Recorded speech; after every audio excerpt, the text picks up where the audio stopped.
Inertia म्हणजे जडत्व. The tendency of an object to remain in its existing state is called its inertia. This is why an object in stationary state remains in the same state and an object in motion remain in the state of motion in the absence of an external force. सद्यस्थिती किंवा आहे त्या स्थितीत राहण्याच्या वस्तूच्या प्रवृत्तीला जडत्व असे म्हणतात. वस्तूवर बाह्य बल न लावल्यास ती वस्तू अचल अवस्थेतच किंवा गतिमान अवस्थेतच राहते. एक्झिस्टिंग स्टेटमध्ये राहण्याच्या ऑब्जेक्टच्या टेंडन्सीला इनर्शिया असे म्हणतात. ऑब्जेक्टवर एक्सटर्नल फोर्स अप्लाय न केल्यास ती object state of rest or state of मोशनमध्येच राहते. विराम अवस्थेत किंवा अचल अवस्थेत किंवा स्थिर अवस्थेत राहण्याच्या वस्तूच्या प्रवृत्तीचे उदाहरण. An example of the tendency of an object to stay at rest is गतिमान अवस्थेत राहण्याच्या वस्तूच्या प्रवृत्तीचे उदाहरण. An example that the tendency of an object to stay in motion. Types of inertia. Number 1. Inertia of the state of rest. An object in the state of rest cannot change its state of rest due to its inherent property. This property is called the inertia of the state of rest. For example, if the bus suddenly starts, passengers experience a backward push due to inertia of rest. जडत्वाचे प्रकार. पहिला प्रकार विराम अवस्थेतील जडत्व. वस्तूच्या ज्या स्वाभाविक गुणधर्मामुळे वस्तू आपल्या विराम अवस्थेत बदल करू शकत नाही त्यास विराम अवस्थेचे जडत्व असे म्हणतात. उदाहरणार्थ, बस अचानक सुरू झाल्यास बसमधील प्रवासी मागच्या दिशेने फेकले जातात. ऑब्जेक्टच्या ज्या इनहेरंट प्रॉपर्टीमुळे ऑब्जेक्ट आपली स्टेट ऑफ रेस्ट चेंज करू शकत नाही या ऑब्जेक्टच्या inherent properties inertia of the state of rest म्हणतात. उदाहरणार्थ, बस सडनली स्टार्ट्स झाल्यास त्यामधील पॅसेंजर्स इनर्शिया ऑफ रेस्टमुळे मागच्या बाजूस ढकलले जातात. Second type of inertia. Inertia of motion. The inherent property of an object due to which its state of motion can not change is called its inertia of motion. For example, a revolving electric fan continues to revolve even after it is switched off. Passengers sitting in the running bus get a jerk in the forward direction if the bus suddenly stops. गतीचे जडत्व. वस्तूच्या ज्या स्वाभाविक गुणधर्मामुळे वस्तू आपल्या गतिमान अवस्थेत बदल करू शकत नाही त्यास गतीचे जडत्व असे म्हणतात. उदाहरणार्थ, फिरणारा विजेता पंखा बंद केल्यानंतरही काही वेळ फिरत राहतो.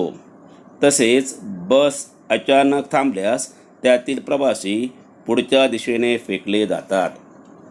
ऑब्जेक्टच्या ज्या इनहेरंट प्रॉपर्टीमुळे ऑब्जेक्ट आपली स्टेट ऑफ मोशन चेंज करू शकत नाही ऑब्जेक्टच्या या इनहेरंट प्रॉपर्टीला इनर्शिया ऑफ मोशन असे म्हणतात. For example, revolving electric fan switch off केल्यानंतरही तो काही वेळ फिरत राहतो. तसेच इनर्शिया ऑफ मोशनचे second example, bus suddenly stop झाल्यास त्यातील पॅसेंजर्स हे इनर्शिया ऑफ मोशनमुळे फॉरवर्ड डिरेक्शनला पुश होतात. Third type of inertia, directional inertia. The inherent property of an object due to which the object cannot change the direction of its motion is called directional inertia. For example, if a vehicle in motion along a straight line suddenly turns, the passengers sitting in it are thrown opposite to the direction of turning. जडत्वाचा तिसरा प्रकार, दिशेचे जडत्व. वस्तूच्या ज्या स्वाभाविक गुणधर्मामुळे वस्तू आपल्या गतीच्या दिशेत बदल करू शकत नाही, वस्तूच्या या स्वाभाविक गुणधर्मास दिशेचे जडत्व असे म्हणतात. उदाहरणार्थ, वाहन सरळ रेषेत गतिमान असताना अचानक वळण घेतल्यास त्यातील प्रवासी विरुद्ध दिशेला फेकले जातात. ज्या इनहेरंट प्रॉपर्टीमुळे ऑब्जेक्ट आपल्या मोशनच्या डिरेक्शनमध्ये चेंज करू शकत नाही, ऑब्जेक्टच्या या इनहेरंट प्रॉपर्टीलाच डिरेक्शनल इनर्शिया असे म्हणतात. फॉर एक्झाम्पल, स्ट्रेट लाईन मोशनमध्ये असलेल्या व्हेकलने अचानक टर्न घेतल्यास त्यातील पॅसेंजर्स डिरेक्शनल इनर्शियामुळे अपोजिट डिरेक्शनला फेकले जातात. Pressure. The force exerted perpendicularly on a unit area is called pressure. Pressure is a force acting in all directions on an unit area. Pressure does not have any unique direction. Pressure is a scalar quantity because it has only magnitude, but pressure acts in all directions, means pressure has no specific direction. दाब. एकक क्षेत्रफळावर लंब दिशेने प्रयुक्त असणाऱ्या बलास दाब असे म्हणतात. दाब हे एकक क्षेत्रफळावर कार्य करणारे बल आहे. दाबाला एकमेव दिशा नसते.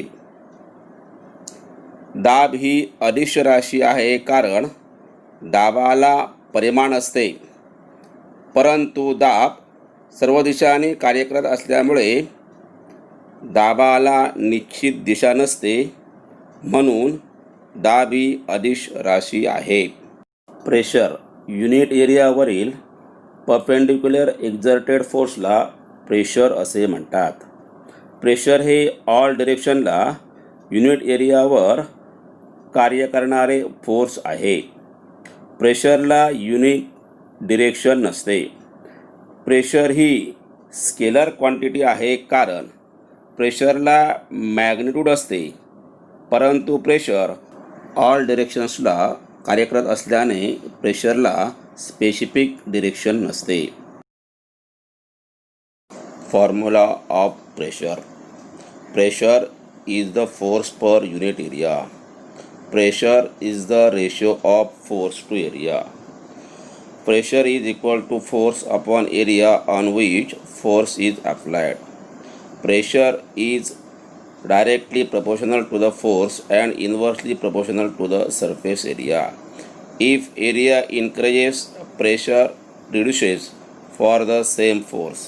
If the area is decreases, the pressure increases for the same force. दाबाचे सूत्र.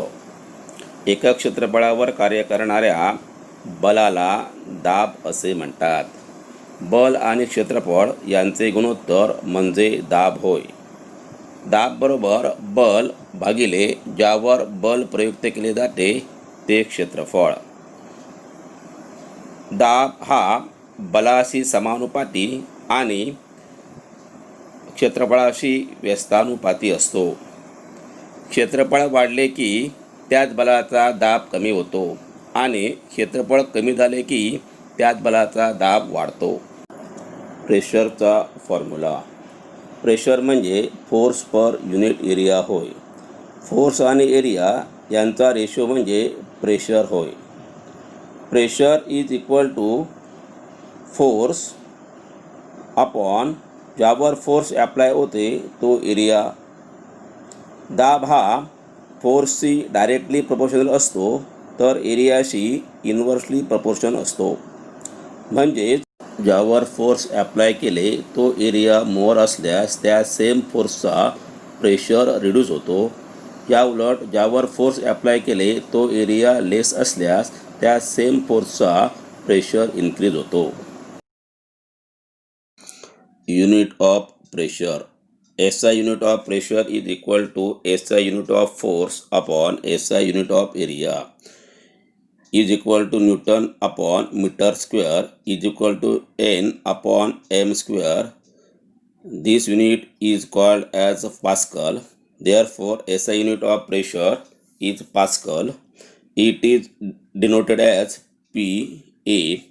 In atmospheric science, the unit of pressure is bar.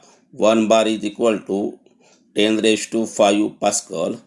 Pressure is a scalar quantity because it has only magnitude and it has no specific direction. दाबाचे SI पद्धतीतील एकक बरोबर बलाचे SI पद्धतीतील एकक भागिले क्षेत्रफळाचे SI पद्धतीतील एकक. बलाचे SI पद्धतीतील एकक न्यूटन आहे, तर क्षेत्रफळाचे SI पद्धतीतील एकक मीटर वर्ग आहे. म्हणून दाबाचे SI पद्धतीतील एकक न्यूटन भागिले मीटर वर्ग या एककाला पास्कल असे म्हणतात. म्हणजेच दाबाचे SI पद्धतीतील एकक पास्कल आहे. हवामानशास्त्रात दाबाचे एकक बार हे आहे. 1 बार बरोबर 10⁵ पास्कल. दाब ही अदिश राशी आहे, कारण दाब हे परिमाणाच्या स्वरूपात व्यक्त केले जाते. दाबाला विशिष्ट अशा प्रकारची दिशा नसते. प्रेशरचे SI unit is equal to फोर्सचे SI युनिट अपॉन एरियाचे SI युनिट. फोर्सचे SI युनिट आहे न्यूटन, तर एरियाचे SI युनिट आहे मीटर स्क्वेअर.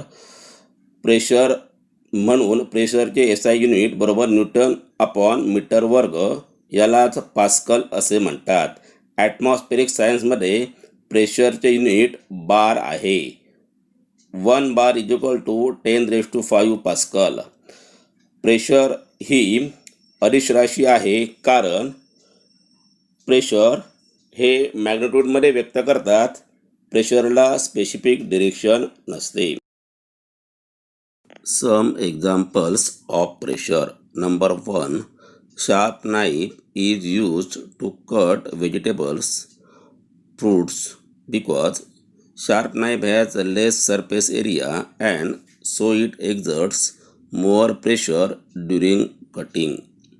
धारदार चाकूचे पृष्ठीय क्षेत्रफळ कमी असते, त्यामुळे भाजी किंवा फळे कापतानाच्या बलाचा म्हणजेच दाबाचा परिणाम वाढतो आणि त्यामुळे आपणाला भाजीपाला किंवा फळे सहज कापणे शक्य होते.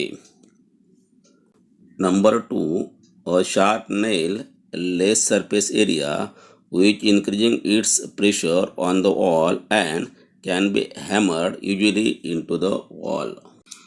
टोकदार खिळ्याचे पृष्ठीय क्षेत्रफळ कमी असते, त्यामुळे भिंतीत खिळा ठोकताना त्यावर हातोड्याने प्रयुक्त केलेले बल हे म्हणजेच दाब यांचा परिणाम वाढतो आणि त्यामुळे तो खिळा भिंतीत सहज जातो. Number 3, wide strap has more area which produces less pressure on the surface of the shoulder and hence child can carry heavy school bag easily. शालेय दप्तराचे पट्टे रुंद असल्याने त्याचे पृष्ठीय क्षेत्रफळ वाढते, त्यामुळे त्या दप्तराच्या खांद्यावर पडणाऱ्या वजनाचा दाब कमी होतो आणि त्यामुळे विद्यार्थ्यांना ते दप्तर वाहने सहज सोपे होते. Number 4, a vegetable vendor keeps twisted piece of cloth on the head while carrying basket. By doing this, pressure on his head gets reduced due to the increase in contact area. भाजी विक्रेता डोक्यावर भाजीच्या पाठीखाली कापडाची चुंब ठेवतो, त्यामुळे भाजीच्या वजनाचा दाब हा कपड्याच्या चुंबळीच्या वाढीव क्षेत्रफळावर पडतो, त्यामुळे त्या वजनाचा दाबाचा परिणाम कमी होतो. त्यामुळे भाजीपाला विक्रेत्याला भाजी वाहने डोक्यावरून सहज शक्य होते.